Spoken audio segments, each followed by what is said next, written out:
Hi friends, எல்லாருக்கும் வணக்கம். Welcome to my channel. நீங்கள் ஃபஸ்ட் டைம் நம்ம சேனலை பார்க்குறீங்க அப்படின்னா சப்ஸ்கிரைப் பண்ணிக்கோங்க. கூடவே பெல் பட்டனை கிளிக் பண்ணிக்கோங்க. அப்போ தான் நான் போடக்கூடிய வீடியோஸ் உங்களுக்கு குயிக்காக நோட்டிஃபிகேஷனில் வரும். இன்றைக்கி துளிர் எடுக்காத ரோஜா செடிக்கும் உங்களுக்கு மொட்டே வைக்காத ரோஜா செடிக்கும் நான் சொல்லக்கூடிய இந்த டிப்ஸ் எல்லாம் பயன்படுத்தி பாருங்கள்.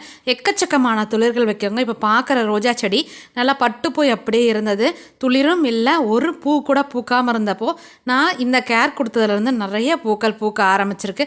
அதுக்கு கூடவே பக்கத்தில் இருக்க 2-3 ரோஜா செடியும் காட்டுறேன். அதுலேயுமே கூட நல்லா துளிர் வருது.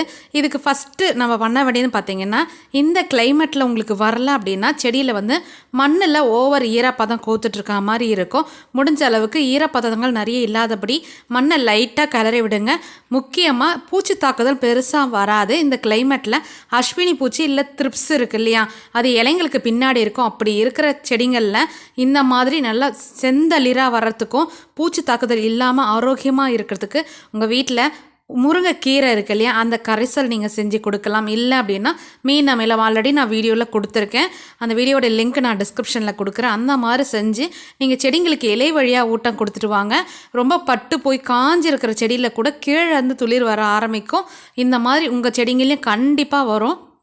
இப்போ இருக்க கிளைமேட்டில் ஃபுல்லாகவே பனிக்காலம், கொஞ்சம் மழையும் பெஞ்சதால் செடிகள் நல்ல வளர்ச்சி இருக்கும். ஒருவேளை உங்கள் செடிகளில் பூச்சி தாக்குதல் இருக்குது, நோய் தாக்குதல் இருக்குது அப்படின்னா வேப்ப புண்ணாக்கு இருக்கு இல்லையா, அதை கொஞ்சமாக ரொம்ப கொஞ்சமாக மிக்ஸ் பண்ணிவிட்டு நீங்கள் செடிங்களுக்கு கொடுக்கலாம். மண் பகுதியில் கொடுங்க, இலை வழியாக கொடுக்காதீங்க. கொஞ்சம் கூடுதலாக கொடுத்தா கூட இலைகள் எல்லாம் கருகி கொட்டி போயிடும். முடிஞ்ச அளவுக்கு அதையும் பார்த்துக்கணும். நான் நீம் ஆயில் செடிங்களுக்கு ரொம்ப ஸ்ப்ரே பண்ணுறது கிடையாது. அதுக்கு பதிலாக இந்த லெமன் கிராஸ் பின்னாடி தெரியுது இல்லையா, அந்த லெமன் கிராஸை தான் செடிங்களுக்கு கொஞ்சமாக தண்ணியில் மிக்ஸ் பண்ணிவிட்டு ஒரு நாள் முழுக்க ஊற விட்டுறது. அதை எடுத்து என் செடிங்களுக்கு ஸ்ப்ரே பண்ணும்போது பூச்சி தாக்குதல் பெருசாக இல்லவே இல்லை.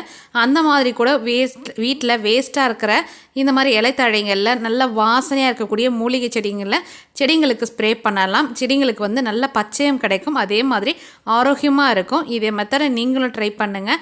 என்னுடைய மாடி தோட்டத்தில் இருக்க எல்லா ரோஜா செடிங்களும் காட்டுறேன் பாருங்கள். எல்லாத்துலேயுமே தொடர்ந்து மொட்டுக்கள் இலைகள் நிறைய வச்சுருக்கு. மீன் அமிலம் மழைக்கு முன்னாடி கொடுத்தேன். மழைக்கு அப்புறம் பார்த்திங்கன்னா நான் வேப்பம் புண்ணாக்கு மட்டும்தான் மண் பகுதியில் கொடுத்துருக்கேன். நம்ம தொட்டியில் வச்சுருக்க செடிங்களில் மோஸ்ட்லி எறும்பு இல்லாமல் பார்த்துக்கோங்க. எறும்பு போயிட்டு வந்துட்டு இருந்தது அப்படின்னா அந்த செடி நல்லா வளராது, சீக்கிரமே பட்டு போத்துக்க சான்ஸ் உண்டு. அதே மாதிரி புழு தாக்குதல் கூடுதலாக இருக்கும். அஸ்வினி பூச்சி, இந்த த்ரிப்ஸ் எல்லாம் இல்லாமல் இருந்தாலே அந்த மாதிரி பிரச்சனைகள் இருக்காது. மாவு பூச்சி கூட வந்தது அப்படின்னா எறும்புகள் சீக்கிரமே வரும். எறும்புகள் இல்லாமல் பார்த்துக்கிட்டாலே அந்த மாதிரி தொல்லை இருக்காது. சாம்பல் இருக்கு இல்லையா, அதை கொஞ்சமாக நல்லா பழைய மக்கின சாம்பலாக இருக்கணும். புதுசாக எடுத்துகிட்டு அடுப்புலேருந்து உடனே போடக்கூடாது. மக்கின சாம்பலை செடிகளுக்கு மேலே தூவி விடலாம். பூச்சி தாக்குதலும் அதிகம் இருக்காது, எறும்பு தொல்லையும் இருக்காது.